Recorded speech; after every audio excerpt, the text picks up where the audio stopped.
안녕하세요. 미국 주식론 대학의 미준입니다. 3월 11일 오늘의 미국 주식 뉴스를 시작합니다. 오늘도 변함없이 미국 주식 투자의 정석을 지키고 있는 미준에 오신 것을 환영합니다. 미준 패밀리 여러분들 이번 조정장 어떻게 견디고 계신지 모르겠습니다. 솔직히 저도 굉장히 마음이 좋지가 않은데요. 미준 멤버분들께서는 알고 계시겠지만 저는 사실 아직까지 현금이 좀 두둑하게 남아 있습니다. 매달 초에 포트폴리오 공개해 드릴 때 현금 비중도 말씀드리거든요. 근데 이렇게 현금이 많이 있음에도 불구하고 한 1억 원 정도 있거든요. 근데 그래도 이번 조정은 굉장히 마음이 좋지가 않네요. 제가 아마 혼자 투자하고 있으면 이렇게까지 힘들진 않았을 것 같은데요. 아무래도 유튜브를 통해서 함께 해주시는 구독자분들도 계시고 또 이제는 미준 멤버분들도 계시기 때문에 주가가 떨어지면 꼭 제 잘못 같고요. 굉장히 심리적으로 많이 흔들리는 제 자신을 발견하게 됩니다. 아무쪼록 이번 조정이 너무 길게 가지 않았으면 하는 바람을 매일 가지게 되는 요즘입니다. 자, 그러면 3월 11일 준비된 오늘의 빅 주식 뉴스 바로 시작합니다. 오늘도 미준 방송은 기사 위주의 정규 방송을 준비하지 않았고요. 조금은 특별한 이야기로 꾸며볼까 합니다. 그에 앞서서 잠시 어제 미국 증시 시황을 살펴보면요.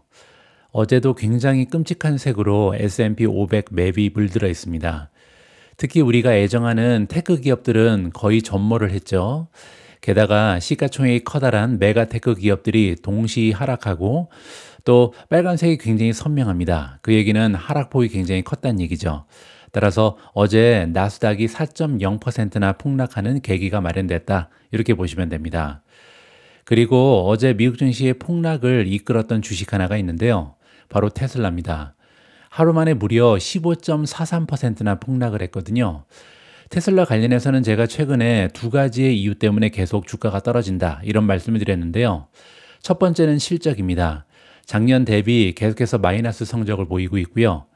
게다가 일론 머스크의 정치적인 행보 때문에 계속해서 판매량이 떨어질 가능성이 높습니다. 최근에는 이렇게 일론 머스크에 대한 반발 때문에 기물 파손과 시위가 계속해서 나타나고 있다. 따라서 가면 갈수록 오히려 테슬라를 둘러싼 투자 심리는 약화되고 있다는 점을 여러분들께서 참고하시면 좋을 것 같습니다.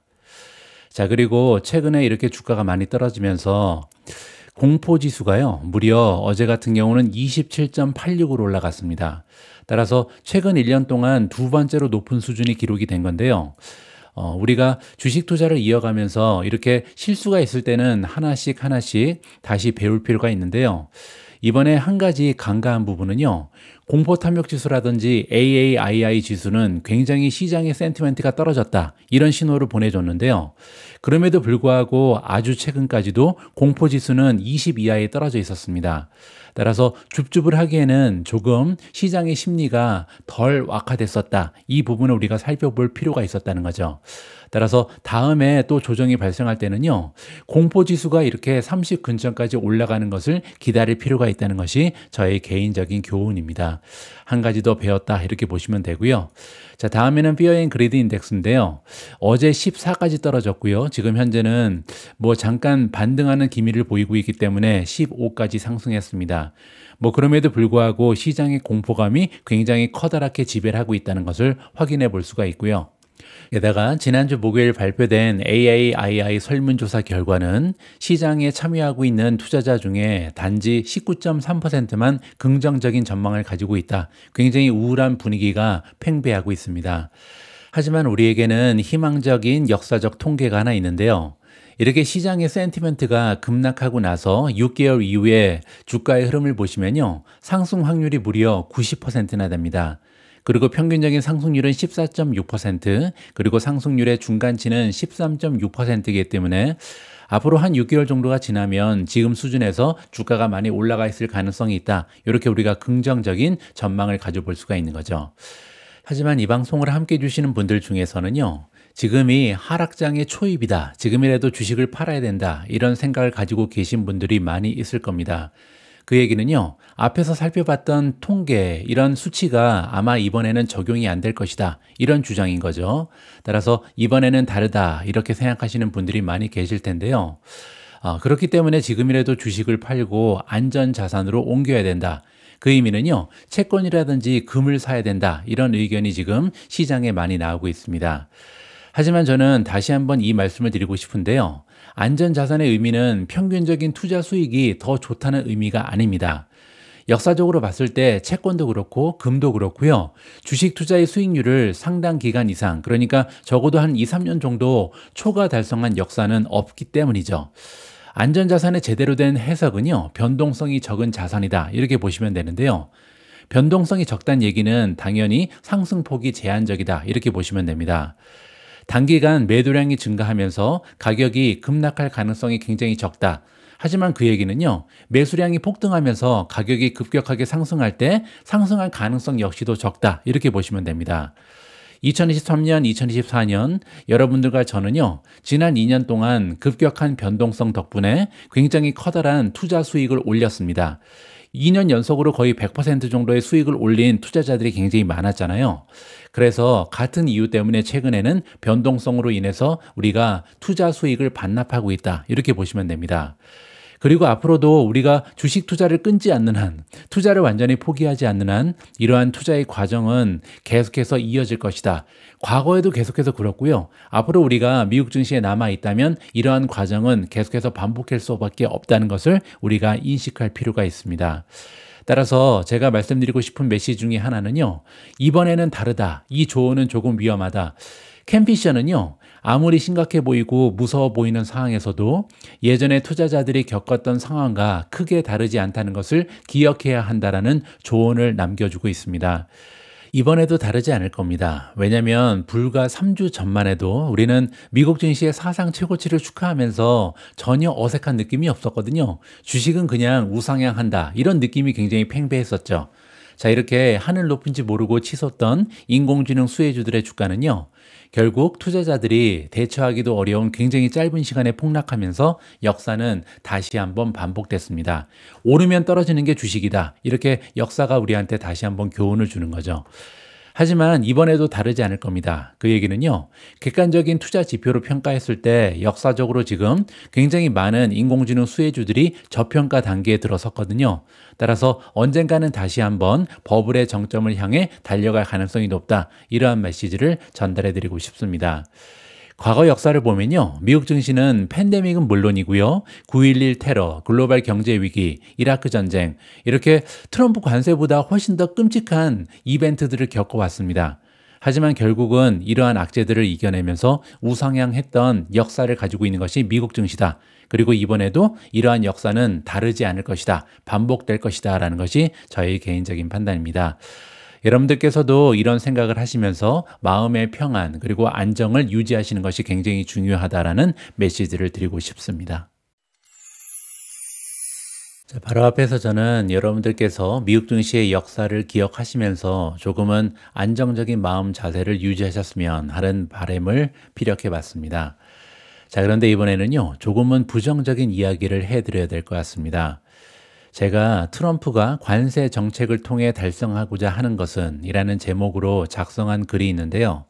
이 글을 통해서 제가 지금 현재 미국 증시의 현황에 대해서 어떤 생각을 가지고 있는지 여러분들께 공유를 해볼까 합니다. 이제 슬슬 트럼프가 미치광이로 보이기 시작합니다. 우리의 소중한 자산의 가치를 폭락시킨 장본인 트럼프의 의도를 파악할 수 있다면 투자자 입장에서는요, 대응하기가 훨씬 더 용이해질 것이다. 이런 바람을 가질 수가 있는 거죠. 그래서 이번 포스팅에서는요, 제가 개인적으로 생각하는 트럼프의 의도와 계획을 깔끔하게 한번 정리를 해봤습니다. 여러분들 아마 기억하실 텐데요. 지난 2월 16일, 그러니까 미국 증시가 꼭지를 찍고 바로 폭락하기 직전이죠. 그때 스콧 베센트 재무장관이요, 이런 얘기를 했습니다. 최근 트럼프 대통령과 자신 모두 연준의 기준금리보다는 시장금리, 즉 10년 만기 국채 수익률 인하에 더 집중하고 있다. 이런 얘기를 한 적이 있습니다. 세상 모든 일이 원래 이렇게 지나고 보면 조금 더 선명하게 보이기 마련인데요. 제가 이제 와서 생각해 보니까 미국 재무장관의 이런 발언은요, 미국 주식의 매도 신호였습니다. 제가 왜 이런 생각을 하게 됐는지 한번 정리를 해 보시죠. 자, 일단 트럼프 대통령이 채권 금리 하락을 원하는 이유가 뭔지 이거부터 좀 생각을 해 봐야 될 것 같은데요. 첫 번째로 재정 부담 완화입니다. 여러분들 알고 계신 것처럼 미국은요, 막대한 국가 부채를 안고 있습니다. 따라서 이런 부채의 부담을 좀 줄이는 게 중요하죠. 국채 금리가 떨어지게 되면요, 이자 지급 부담을 현저하게 줄일 수가 있습니다. 따라서 재정 안정에 기여할 수 있다. 이 부분을 생각해 봐야겠죠. 자, 따라서 세금 감면 같은 공약을 실천할 수 있는 계기가 마련되는 거죠. 원래 세금을 줄이게 되면요, 계속해서 재정 안정이 악화될 수 있잖아요. 그런데 이렇게 세금을 감세해 줄 만한 여유가 생길 수 있는 계기를 마련하기 위해서 국채 금리를 떨어뜨리고 있다. 이렇게 보시면 되겠죠. 자, 두 번째는요, 달러 약세 유도입니다. 조금 더 정확하게 얘기하자면 달러의 강세 현상을 방어하기 위해서다. 이런 생각을 가지고 있는데요. 이 얘기가 뭐냐면 트럼프의 관세 정책은요, 캐나다, 멕시코는 물론이고 유럽이나 중국 등의 경기 침체 우려를 강화시킬 가능성이 높죠. 그 얘기는요, 상대적으로 미국 달러의 강세로 이어질 가능성이 굉장히 높습니다. 하지만 만약에 국채 금리가 떨어지게 되면요, 달러 자산에 대한 투자 매력이 떨어지는 거죠. 그 얘기는 달러 강세 현상을 늦출 수 있다. 달러가 약세로 돌아서지 않더라도 적어도 강세 현상이 약화될 수 있다. 이러한 기대를 가질 수가 있는 거거든요. 그렇게 되면 결국 미국 수출 상품의 가격 경쟁력을 높여서 무역 수지 개선에도 도움을 줄 수 있다. 이 부분을 우리가 생각해 볼 필요가 있습니다. 자, 세 번째는 조금 더 멀리 봐서 경제 성장 촉진을 이루기 위해서 채권 금리 하락을 원한다. 이렇게 보시면 되는데요.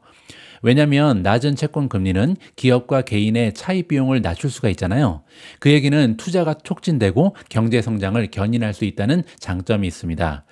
채권 금리는 또한 주택담보대출 금리, 모기지 금리랑 밀접하게 연관이 되어 있습니다. 그 얘기는요, 채권 금리가 떨어지게 되면 주택 구매를 촉진하고 부동산 시장을 활성화할 수 있다. 이렇게 여러 가지의 장점이 있기 때문에 트럼프 대통령은 채권 금리 하락을 원한다. 이렇게 보시면 되죠.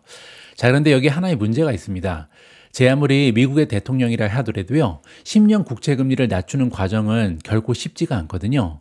왜냐면요, 10년물 수익률은 사실상 백악관의 통제 범위를 넘어서는 시장과 경제 요인에 따라 변동하기 때문이다. 이렇게 보시면 되겠죠. 자, 따라서 트럼프는요, 10년 국채 수익률을 낮추기 위해서 여러 가지 방법을 동시다발적으로 사용하고 있습니다. 자, 첫 번째는요, 예산의 적자를 감소시킨다. 이 얘기는 뭐냐면요, 예산의 적자를 줄이면 정부의 채권 발행을 줄일 수가 있습니다. 자, 채권의 발행을 줄인다는 것은요, 신규 국채 공급이 감소하는 거죠. 자, 이렇게 공급이 감소하면 소유와 공급의 법칙에 따라서 당연히 기존 채권의 가격이 상승할 수밖에 없죠. 자, 이렇게 기존 채권의 가격이 상승하게 되면요, 당연히 국채 금리는 떨어집니다. 가격과 금리는 반대로 가거든요. 자, 이것이 첫 번째 방법이다. 이렇게 보시면 되겠죠. 자, 두 번째는요, 지출 절감 및 효율성 향상입니다. 앞에서 첫 번째 이유에서 예산 적자를 줄여야만 정부가 채권 발행을 줄일 수 있다. 이런 말씀을 드렸잖아요. 그래서 이제 정부 입장에서는 적자를 줄이기 위해서 정부 효율성을 높이고 지출을 줄여야 되는데요. 그렇기 때문에 탄생한 것이 바로 정부 효율성 부서다. 이렇게 보시면 되죠. 실제로 베센트 재무장관은요, 일론 머스크가 이끄는 정부 효율성 부서가 정부 지출을 줄일 수 있다면 10년물 수익률이 하락할 수 있다. 이 점을 강조한 적이 있습니다. 자, 세 번째는요, 에너지 독점 및 비용 절감입니다. 자, 에너지 가격을 낮추고 비용이 절감되면요, 인플레이션을 억제할 가능성이 높죠. 그렇게 되면 장기 금리 하락에 기여할 수 있다. 이 공식을 우리가 살펴볼 필요가 있겠죠. 자, 그렇기 때문에 지금 트럼프 대통령이 러시아, 우크라이나 전쟁을 빨리 끝내고 싶어서 안달이 났다. 이 부분을 확인해 볼 수가 있습니다. 자, 네 번째는 관세 정책인데요. 관세는 경제 성장을 둔화시킬 수 있습니다. 적어도 경제가 둔화될 것이다. 이러한 우려를 만들어낼 수가 있죠. 그렇게 되면 금리가 하락할 가능성이 높습니다. 관세로 인해서 경제 성장에 대한 우려가 커지면요, 투자자들은 안전자산인 국채로 이동하게 되고, 그러면 국채 수요가 올라가기 때문에 결과적으로 국채 금리는 떨어지게 된다. 이 부분을 생각해 볼 수가 있는 거죠. 자, 마지막으로 미국 증시의 하락인데요. 음모론에 가깝긴 하지만 트럼프가 미국 증시를 일부러 떨어뜨릴 가능성도 존재합니다. 왜냐면요, 증시가 이렇게 떨어지면 위험 자산인 주식을 팔고 사람들은 안전 자산인 국채를 사려는 경향이 있거든요. 그리고 다시 한번 말씀드리지만 국채 수요가 증가하면 국채 가격은 상승하고요. 국채 금리는 역으로 떨어집니다. 자, 따라서 이렇게 여러 가지 방법을 사용해서 트럼프는요, 지금 현재 국채 금리를 떨어뜨리기 위해서 최선을 다하고 있다. 이렇게 볼 수가 있겠죠. 트럼프 대통령은 첫 번째 임기 당시에요, 미국 주식 시장의 성과에 굉장히 집착하는 모습을 보였습니다. 주식시장 얘기를 굉장히 자주 했었죠. 그리고 미국 증시의 성과가 자신의 업적을 대변한다는 생각을 가지고 있는 모습이었습니다. 자, 그런데요, 최근에 트럼프는 굉장히 다른 모습을 보이고 있죠. 2기 들어서 지금의 모습은 사뭇 다르다. 왜냐하면 주식시장 이야기를 거의 하지 않습니다. 그 얘기는요, 주식시장의 성과보다 더 중요한 목표가 있다. 이러한 의미로 우리가 해석을 해볼 수가 있고요. 저희 개인적인 판단으로는요, 현재 시점에서 트럼프에게는 국채 금리 하락이 훨씬 더 중요해 보입니다. 트럼프가 국채 금리 하락과 관세 정책으로 이루고자 하는 목표는요, 결국은 미국 경제의 부흥이죠. 따라서 트럼프가 생각하기로는 장기적으로 봤을 때 미국 증시를 위해서도 지금 자기가 올바른 일을 하고 있다, 이렇게 믿고 있을 가능성이 굉장히 높아 보입니다. 지난 일요일, 엊그제죠, 폭스뉴스의 썬데이 모닝 퓨처스에 등장한 트럼프는요, 올해 경기 침체를 예상하고 있냐, 이런 질문을 받았을 때 다음과 같이 얘기했습니다. 그런 것을 예측하는 것은 싫다. 우리가 하고 있는 일이 매우 크기 때문에 전환의 시기가 있을 것이다. 이렇게 얘기했습니다. 다시 얘기하면요, 트럼프한테 경기 침체를 예상하고 있냐 이렇게 물었는데 경기 침체 절대 없다 이렇게 얘기하진 않았다는 거죠. 따라서 어떻게 보면요, 어느 정도 희생을 각오하고 있다, 우리는 전환의 시기가 있다, 뭐 이렇게 얘기했기 때문에 부정적으로 해석이 가능합니다. 그리고 베센트 재무장관 역시도요, 주식시장을 부양하기 위해서 정책 방향을 바꿀 가능성이 있냐, 이런 질문을 받았을 때 다음과 같이 얘기했습니다. 트럼프 풋은 없다. 그리고 상승 쪽에 트럼프 콜을 보자면 우리가 좋은 정책을 가지고 있다면 시장은 상승할 것이다. 이렇게 얘기했거든요. 따라서 지금 트럼프가 얘기한 것도 그렇고 베센트 재무장관이 얘기한 것도 그렇고요, 단기간으로 봤을 때는 전환의 시기가 있을 것이다. 따라서 약간의 고통은 수반할 것이다. 하지만 조금 더 멀리 본다면 우리가 조만간 이러한 정책이 효과를 발휘하면서 시장이 상승할 수 있는 여지가 있다. 이렇게 지금 얘기를 하는 거죠. 향후의 미국 증시는요, 우크라이나 러시아 전쟁의 종결, 그리고 연준의 금리 인하 결정 등 시장을 상승시킬 수 있는 대형 호재들이 많이 남아 있습니다. 하지만 적어도 트럼프의 관세 정책은요, 우리가 생각했던 것보다 훨씬 더 오랜 기간 동안 미국 증시를 계속해서 괴롭힐 가능성이 높아 보인다는 것이 저희 개인적인 진단입니다. 오늘 방송은요, 소중한 구독자분께서 남겨주신 질문에 대한 답을 드리면서 마무리를 해볼까 합니다. 이 질문은요, 히드라 러스크라는 아이디를 쓰시는 분께서 남겨주셨고요. 지난 영상에 질문 드린 내용 중 일부가 해소되지 않아 다시 질문드립니다. 20일, 60일, 120일 선은 주로 한국인들이 많이 보는 이평선으로 알고 있습니다. 한국보다 미국이 휴장일이 많다 보니 기준선이 20, 50, 100선을 많이 쓴다고 배웠어요. 물론 한국인들이 압도적으로 많이 매수하는 엔비디아, 테슬라, 팔란티어, 아이온큐 등은 60일, 120일 선까지 설정해서 보라고는 하더라고요. 이것에 대한 미주님이 생각하시는 기준이 있을까요? 그리고 두 번째 질문. 미준 탑픽에서도 지수가 조금만 더 조정받으면 매도 신호가 나오는 주식이 많이 생길 것으로 예상됩니다. 제가 보유하고 있는 주식들도 마찬가지고요. 이미 20%, 30% 이상 손실이 발생한 주식이더라도 이동평균선 투자법 기준 매도에 엣지가 생긴 경우라면 감정 없이 매도하시는 걸까요?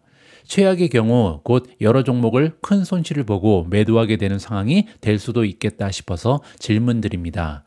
아마 지금 현재 시점에서 많은 분들이 궁금해하게 여기시는 이런 부분이 아닐까 생각을 해서요, 오늘은 여기에 대한 답변을 좀 들어볼까 합니다. 제가 작성한 또 하나의 기사인데요, 제목이 이동평균선 투자법의 배신입니다. 방금 전에 제가 또 다른 기사에서 트럼프가 그의 목적을 달성할 때까지는 관세 정책을 밀어붙일 가능성이 높다, 이러한 의견을 여러분들께 공유해 드렸습니다. 게다가 그러면 유럽연합이나 중국이 양보를 해야 되는데요, 그렇게 쉬워 보이진 않습니다.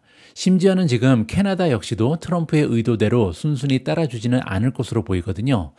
그 얘기는 트럼프의 관세 정책이 우리가 생각했던 것보다 훨씬 더 오랜 시간 동안 미국 증시를 계속해서 괴롭힐 가능성이 굉장히 높아지고 있다. 이렇게 보시면 됩니다. 자, 따라서 이런 상황에서 지금 우리 투자자들은요, 누구나 같은 고민에 빠져 있다라는 것이 저의 생각입니다. 트럼프 관세로 인해서 지금 미국 증시의 상황은 오히려 계속해서 악화되고 있는데요. 그렇다면 지금이라도 손실을 줄이기 위해서 주식의 비중을 줄여야 하는지, 아니면 주식을 매도하기에는 너무 늦은 것이 아닌지, 지금이 혹시 바닥인지, 아니면 바닥이 아직도 2, 3개월 정도는 더 남은 것이 아닌지, 여러 가지 굉장히 많은 생각이 드는 요즘이다. 이렇게 보시면 됩니다. 그런데 사실 지금과 같은 상황에서 조금은 더 냉철한 판단을 하기 위해 소개해드렸던 전략이 바로 이동평균선 투자법입니다. 왜냐하면 시장의 상황에 따라서 우리의 마음은 심하게 흔들릴 수 있잖아요. 따라서 이러한 인간의 심리적인 약점을 극복하고요. 객관적인 모멘텀 지표 그리고 매매 신호를 참고하면서 좀 더 확률이 높은 이성적인 판단을 하고자 이렇게 그래서 우리가 공부했던 것이 이동평균선 투자법이거든요. 자, 그런데 제가 가지고 있었던 기대와는 달리 이동평균선 투자법은요, 우리의 포트폴리오가 큰 손실을 입기 전에 적절한 매도 타이밍을 제시해 주지 못하고 있습니다. 매도 타이밍이 너무나 늦게 나오고 있다. 왜냐하면 대부분의 종목에서 아직까지도 매도 타이밍이 나오지 않았잖아요. 자, 그런데 여기서 한 가지 고려해야 될 부분은요, 이동평균선 투자법의 저자 고지로는요, 단기 이동평균선은 5일 이평선, 중기는 20일 이평선, 장기는 40일 이평선을 사용해서 이동평균선 투자법을 설명하고 있습니다. 하지만 이러한 설정은요, 단기 스윙 트레이딩에 적합한 것으로 알려져 있습니다. 그래서 저는 조금은 더 긴 호흡을 가져간다는 의미에서 20일, 60일, 120일로 세팅을 했었거든요. 그리고 실제로 지난 2년간 시장이 점진적인 상승을 보였던 아주 꾸준하게 올라갔잖아요. 자, 이런 추세가 발견했던 2023년, 2024년 이러한 세팅은요. 즉 20일, 60일, 120일 세팅은 백테스팅 결과뿐만 아니라 실제 매매 결정에서도 성공적인 결과를 만드는 데 크게 기여했습니다. 자, 그러면 작년, 재작년에는 이런 이동평균선 투자법이 제대로 작동을 했는데 왜 이번 급락장에서는 많은 도움을 주지 못했는가? 여기에 대한 고민을 하게 된 거죠. 자, 그래서 제가 내린 결론은요, 적어도 인공지능 수혜주들의 주가 하락은요, 그 하락세가 전례가 없을 정도로 너무나 가팔랐다. 이것 때문이라고 생각을 합니다. 왜냐하면 나스닥 지수가요, 지금 3주도 되지 않은 굉장히 짧은 시간 동안 17일 만에 13% 하락했거든요. 거의 하루에 1%씩 계속 떨어진 거죠. 그 얘기는요, 20일, 60일, 120일 이동평균선 구성이 그 기능을 제대로 발휘할 수 없었다. 왜냐하면 지금 3주 만에 주가가 이렇게 많이 떨어졌는데 우리가 60일이나 120일 이평선 가지고 분석을 했기 때문에 주가의 흐름을 따라갈 수 없었다는 것이 저의 결론입니다. 그래서 저는 지금부터라도요, 고지로가 사용하는 스윙 트레이딩 기준보다 조금은 더 기간을 늘려서 10일, 20일 그리고 50일 이동 평균선으로 다시 한번 미지온 토픽의 추세를 분석하기로 마음 먹었습니다.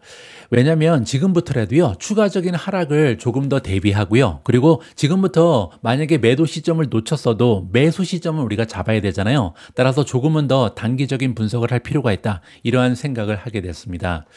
저는 여러분들 알고 계신 것처럼 100% 차트 분석을 통해서 매매 결정을 하는 트레이더가 아닙니다. 한 가지 툴로 사용을 할 뿐이다. 이렇게 보시면 되죠. 그렇기 때문에 지금까지의 매매 결정은요, 기술적 분석의 신호를 참고만 해왔던 것이 사실입니다. 자, 하지만 지금부터는요, 조금은 전략을 바꿔야 될 것 같습니다. 제가 새롭게 설정한 10일, 20일 그리고 50일 이동 평균선의 신호를 믿고요. 조금은 더 민첩하게 기계적으로 시장의 움직임에 대응해 나갈 생각입니다. 자, 물론 이렇게 하게 되면요, 기존의 방식에 비해서는 더 잦은 매매 신호가 나올 가능성이 굉장히 높죠. 그렇게 되면 매매 수수료가 올라갈 거고요. 하지만 제가 보기에는요, 지금 현재 시점에서는 추가적인 폭락에도 대비를 해야 되고요. 동시에 언제 시작될지 모르는 급등장을 놓쳐서도 안 되죠. 따라서 이렇게 이동평균선을 짧게 잡아서 단기적인 흐름을 분석하는 것이 유일한 방법이라는 것이 저의 개인적인 판단입니다.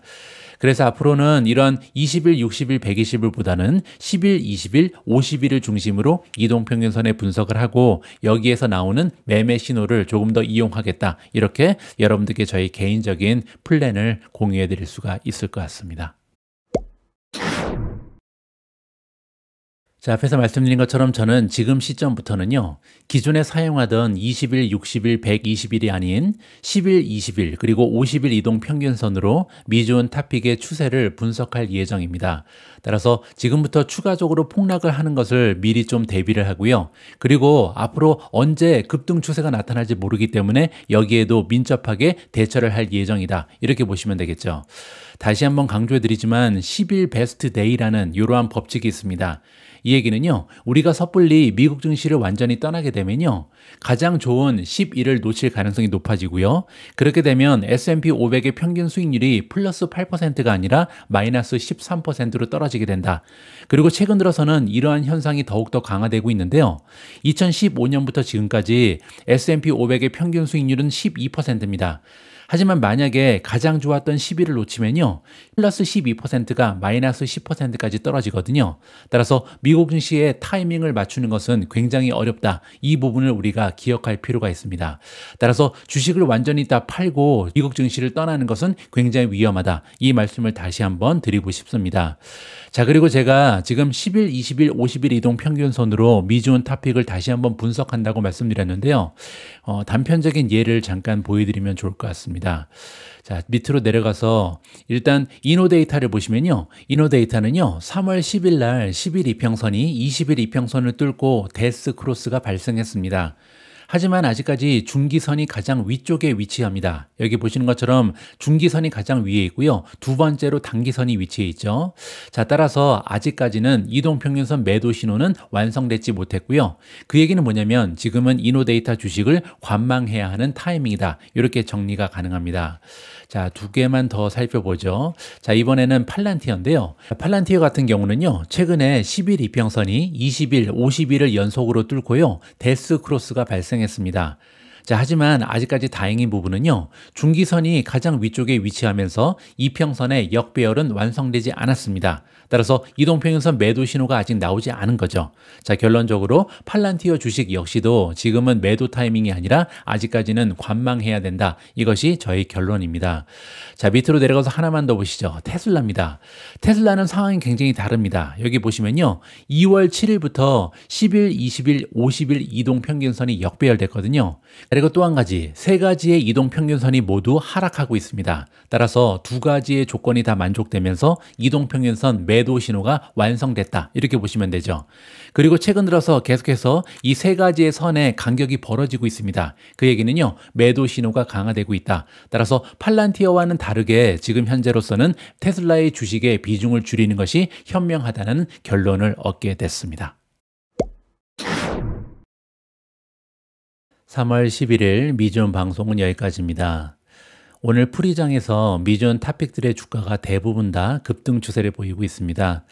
오늘 같은 날은요, 리밸런싱을 하기에 너무나 좋은 시기다라고 개인적으로 판단합니다.